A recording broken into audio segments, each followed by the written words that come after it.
Tiyak na hindi ka raw maiinip sa traffic kung ang driver ng jeep na yung sinasakyan ay kasing gwapo ng tsuper na viral ngayon sa social media. Kilalanin ang driver na ito sa Showbiz Balita ni Aubrey Carampel. Viral naman ngayon ang litrato ng poging jeepney driver na bumabiyahe sa Cebu na nakuna ng isang Facebook user. Hinanap namin ang jeepney driver. Una naming pinuntahan ang terminal ng jeep sa San Fernando, Cebu. Kuya, kilala niyo po. Kilala ko po yan. Ini yung aming membro yan. Kanina umaga bumiyahe, nagtikito sa akin kanina umaga. Gwapo talaga. Oo, maganda rin nung laki. Ay, pares din ng ama. Kasi yung ama ho niya, Tisoy. Okay. Sabi marami daw nagkakagustong pasahero. Totoo ba yun? Yung isang uno ay nagtatawag dito, naka-duty ako, nakakarasan ng pasero.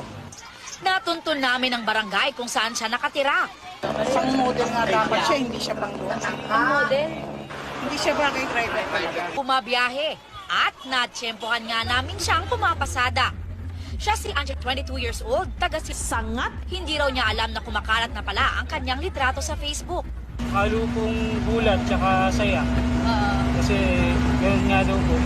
Hindi naman po masyadong ina-expect na kung may magbibideo sa akin tapos i-upload na gano'ng madaming magla-like. Bali nakaka-ano lang din po.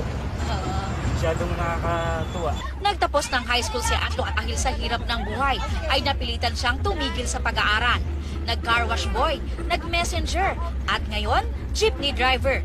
Isang taon nang bumabiyahe ng jeep si Angelo. Ang kanyang mga pasahero talagang napapansin ang taglay na kagwapuhan ng tinaguriang jeepney man.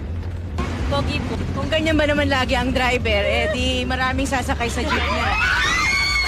Pinag-uusapan na sa Facebook si Angelo ang ilan nga raw dadayo pa San ng Fernando, Cebu. isa kanyang jeepney.